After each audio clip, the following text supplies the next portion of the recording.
Hello friends, welcome back to the legal researcher. Friends, पिछले videos में हम लोगों ने दो चैप्टर कवर किए। चैप्टर वन जहां हम लोग नेचर ऑफ टॉर्ट के ऊपर डिस्कशन किए थे।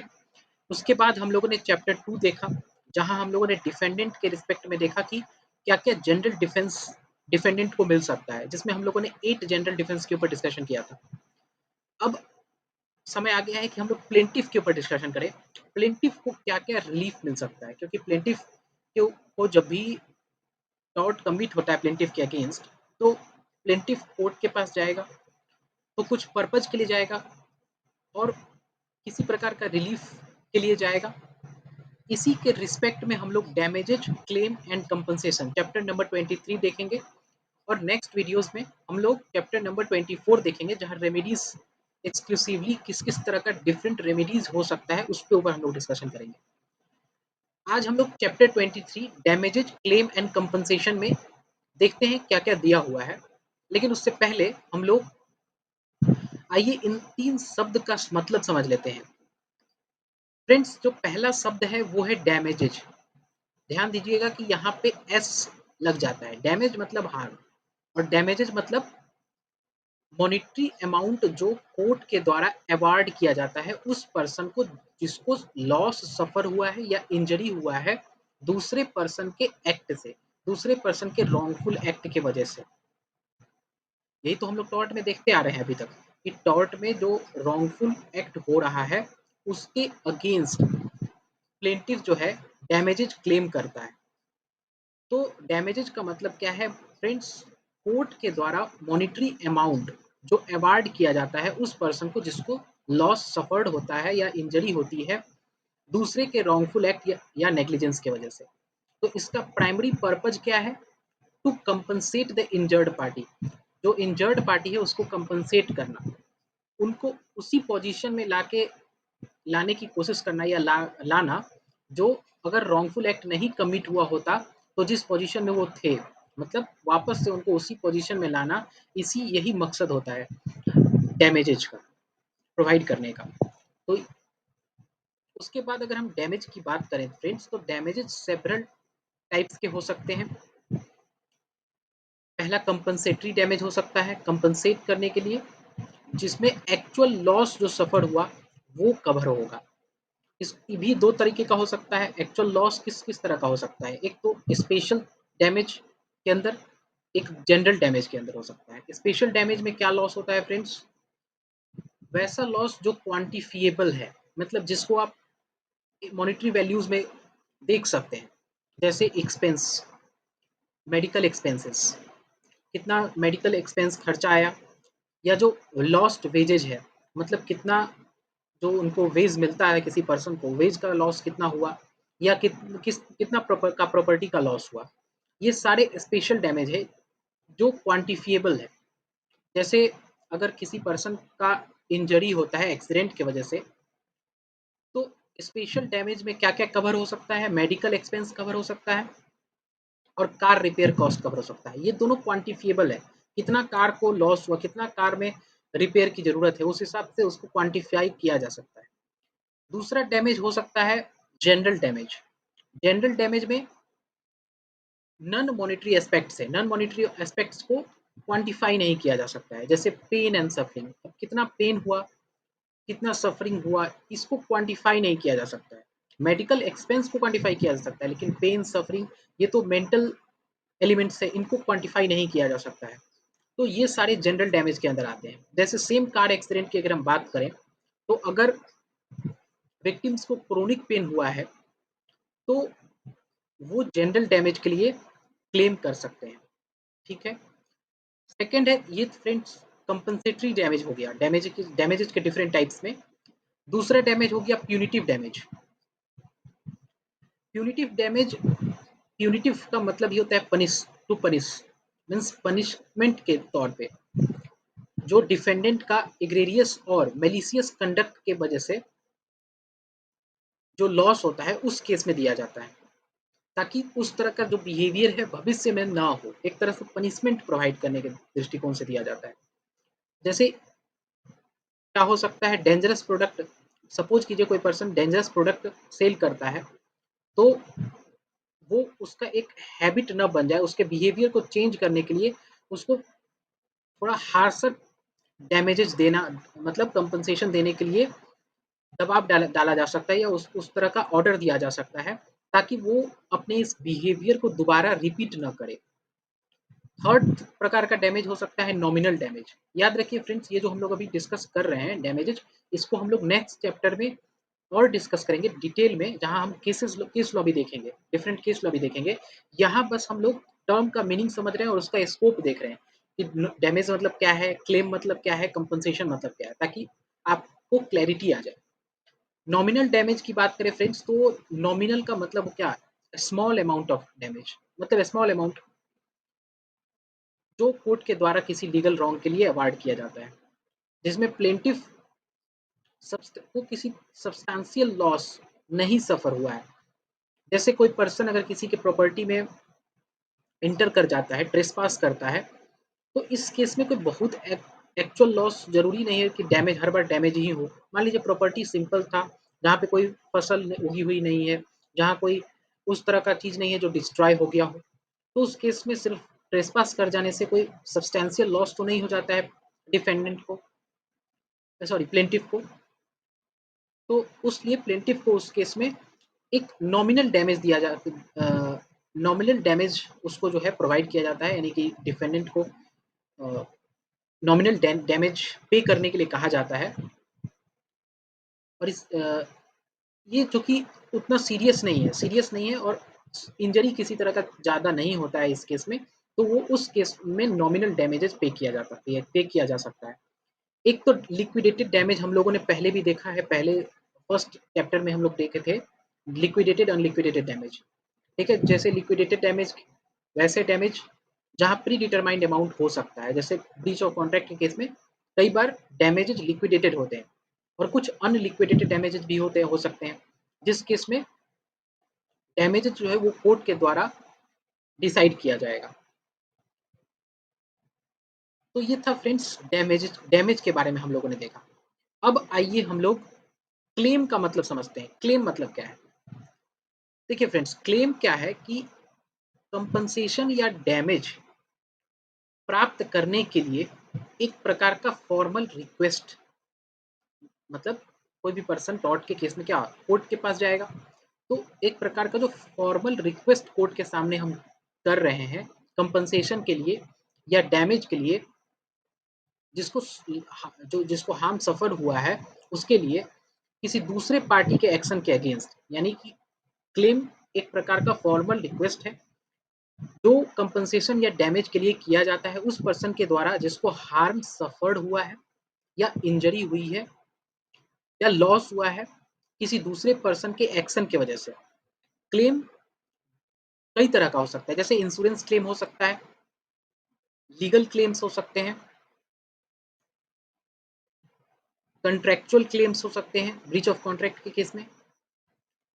इस क्लेम के लिए, क्लेम जो है उसके लिए क्या जरूरी है, क्योंकि ये फॉर्मल है, तो सबसे पहले फाइलिंग ऑफ कंप्लेंट फाइल करेंगे कि हमको ये लॉस हुई, ये इंजरी हुई, फिर उसके ऊपर इन्वेस्टिगेशन होगा कि क्या ऐसा हुआ है कि नहीं, फिर कोर्ट के द्वारा उसमें जजमेंट आएगा, या तो निगोसिएशन के थ्रू या आर्बिट्रेशन के थ्रू, डिफरेंट मेथड से उसमें जजमेंट्स आएंगे और डिसाइड होगा कि क्लेम बनता है कि नहीं बनता है, मतलब जो फॉर्मल रिक्वेस्ट की गई है क्या वो जस्टिफाइड है या नहीं है।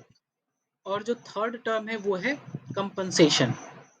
देखिए कंपनसेशन एक ब्रॉडर टर्म है, इसलिए इसमें different form of remedies available है।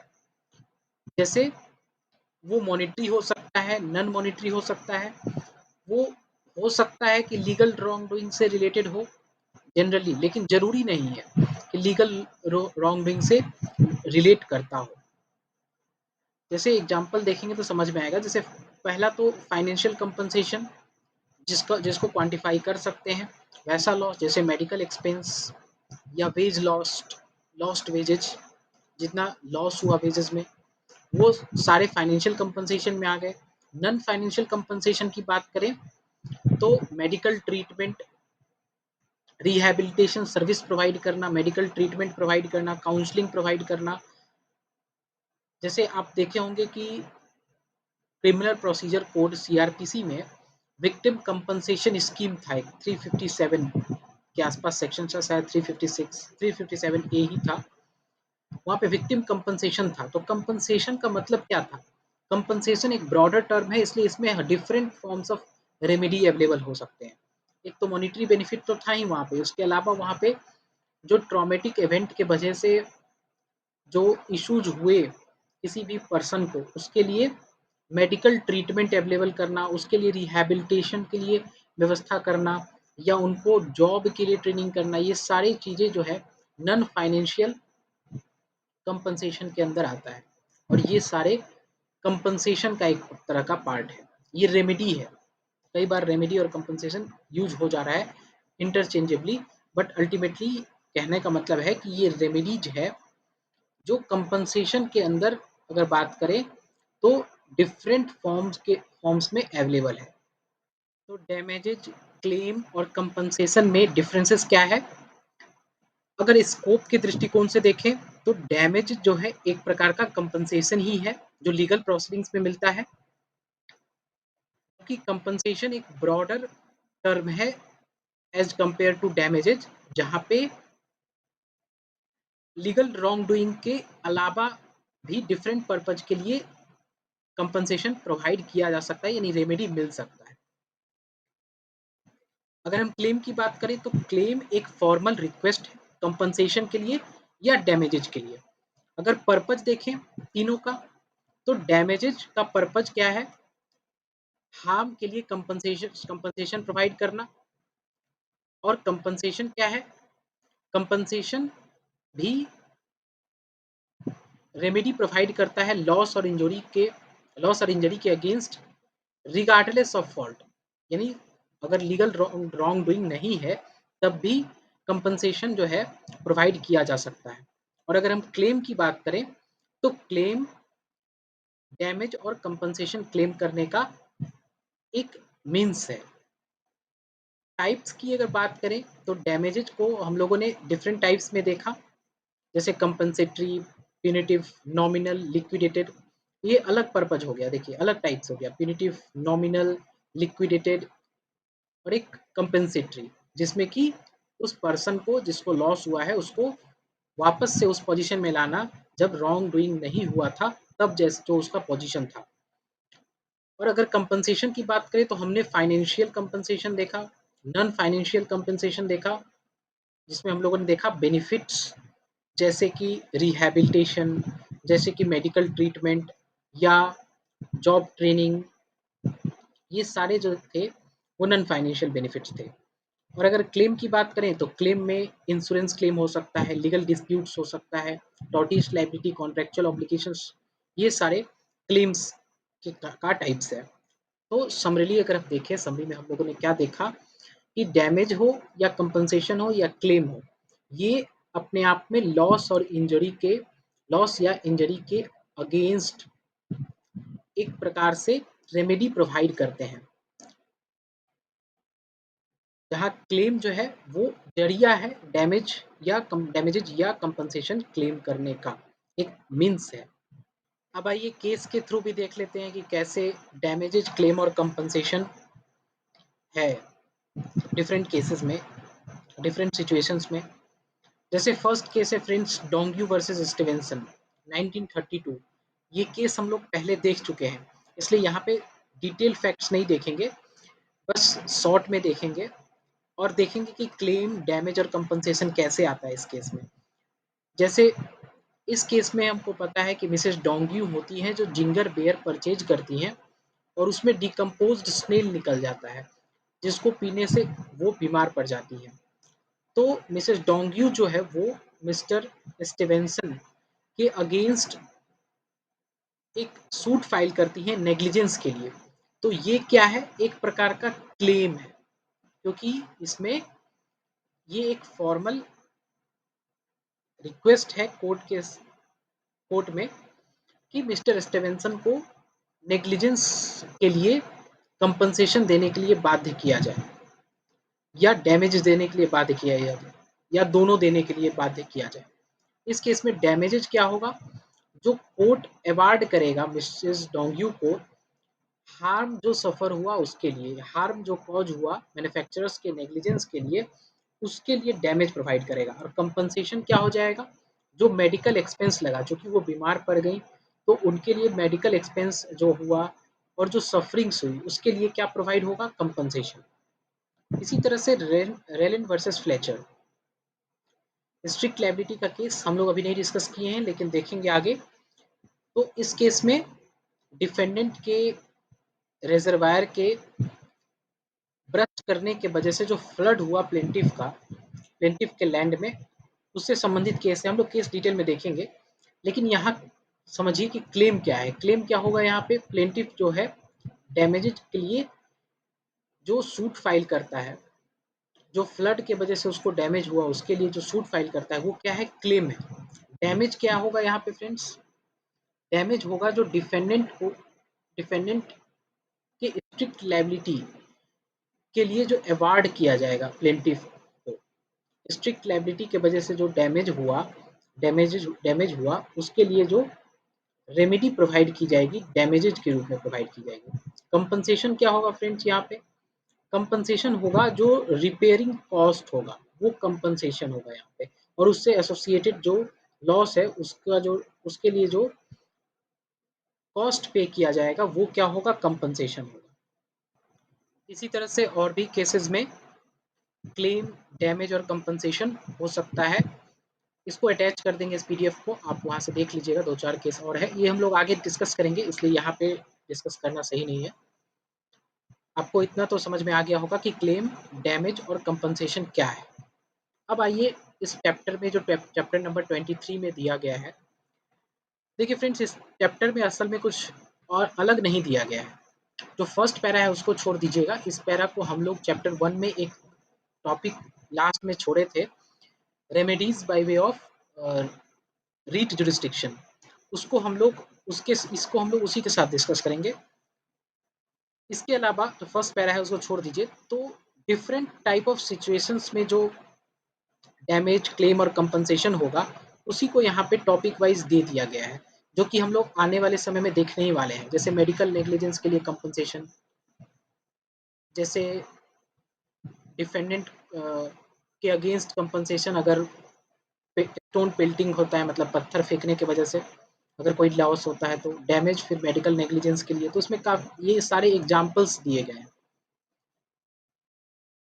ठीक है, damage for negligence for death of 2 innocent persons, अगर 2 इनोसेंट पर्सन्स का जहाँ डेथ हुआ है वहाँ पे नेग्लिजेंस के लिए डैमेज को क्लेम किया गया, या लाइबिलिटी ऑफ स्टेट वहाँ डैमेज क्लेम किया गया। तो डिफरेंट केसेस में तो हम लोग देखने ही वाले हैं कि कहाँ किस केस में डैमेजेज, कंपनसेशन और जो है क्लेम किया जाता है। बस यहाँ पे उसी को इनैमोरेट कर दिया गया है, टॉपिक वाइज दे दिया गया है, जो कि हम लोग देखने ही वाले हैं। एक तरह से ये समरी है। तो इस चैप्टर में कुछ खास डिस्कशन के लिए नहीं है, जो चीज़ हम लोग देखने वाले हैं वो डिफरेंट हेडिंग्स के अंदर हम लोग देखेंगे ही। नेग्लिजेंस देखेंगे तो वहाँ पे देखेंगे, मेडिकल नेग्लिजेंस देखेंगे ही, ट्रेसपास का केस देखेंगे ही, ये सारी चीज़ें वही दी गई हैं।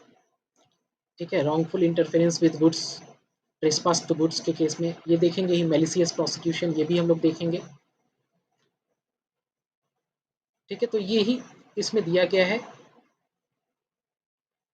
स्ट्रिक्ट लायबिलिटी, मेडिकल नेग्लिजेंस, ये सारी चीज़ें इसमें दी गई हैं। इस केस में डैमेज क्लेम किया जा सकता है, कंपनसेशन क्लेम किया जा सकता है।